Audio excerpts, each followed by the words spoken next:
This is Bombchu Industry News for the week of June 7th, 2019. My name is Andron, and Google is cracking down on the Play Store. According to a report from Android Police, Google is aiming to make the Play Store even more family-friendly. To kick things off, they're requiring that any app that has a lottery-style system for in-game items must clearly state their odds. Like recent changes in console gaming internationally, this change is meant to avoid any possible legal snafus for allowing loot box-littered games on their platform, which is open to minors. Google didn't stop there, however, as it went deep on hate speech, prohibiting any and all apps that violate its policy. This includes, but is not limited to, apps with content intended to dehumanize a group of people, accuse races of being violent or evil, or encouraging others to hate a specific group. To round things out, games with sexual content will not be allowed anywhere close to the store.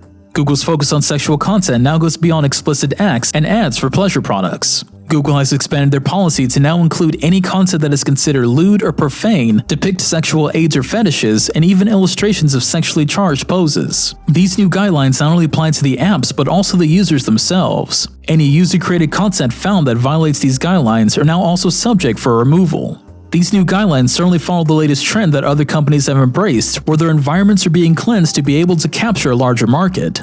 The mobile market has remained the Wild West of gaming for quite a while, but it looks like that era is coming to an end. Continuing with Google News, ahead of E3 they're making sure we don't forget about their cloud gaming platform Stadia. In their first Stadia Connect on June 6th, Phil Harrison, the vice president of Google, talked specs, prices, and games.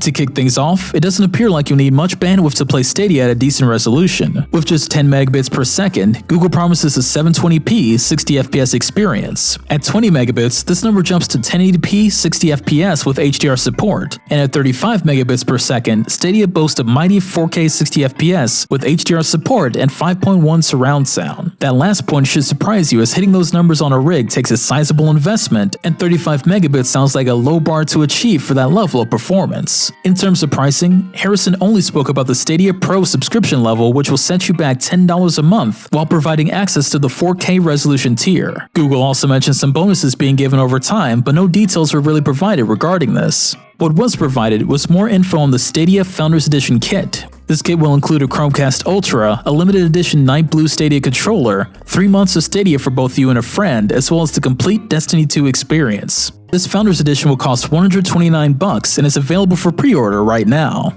Moving away from the sales pitch, Phil spoke on the number of games headed Stadia's way at launch and showed off a few we could expect. To start, 2 smaller scale titles, Guilt and Get Packed, were revealed, with both looking extremely fun for what was shown. Ubisoft continued their legacy as an early adopter, as both The Division 2 and Ghost Recon Breakpoint were also confirmed.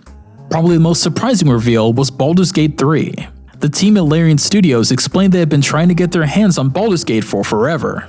It wasn't until they completed work on the spectacular Divinity Original Sin 2 that they got their chance to tackle the franchise. This will apparently be the most ambitious game they've created to date, and they've expanded their team just to do it justice. If Stadia was looking for a killer app, Baldur's Gate 3 probably won't be it, but it will certainly get RPG lovers to take a closer look. Google's first Stadia Connect was sparse in reveals, but it got its core point across. They intend to compete by emphasizing being able to play anywhere there is internet and on any screen.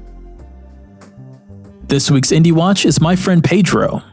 Published by Devolver Digital and developed by Dead Toast Entertainment, My Friend Pedro is a, quote, violent ballet about friendship, imagination, and one man's struggle to obliterate anything in his path at the behest of a sentient banana, end quote. This title was revealed last year during Devolver Digital's E3 2018 anti-conference. If you're not familiar with the developer Dead Toast Entertainment's previous work, don't feel too bad. From what I could find, up until recently they have created mostly web and mobile games, but this is their first outing on major consoles. This title looks to be a great debut title for the studio, and if the Newgrounds version of My Friend Pedro is anything to go by, should become yet another hit for Devolver Digital. My Friend Pedro releases on PC and the Nintendo Switch June 20th, 2019. Well, that's it for this week's industry news. Thank you for watching, and I'll see you around. A big thank you to Gabriel Skaggs, Michael Slater, and all awesome patrons for your support.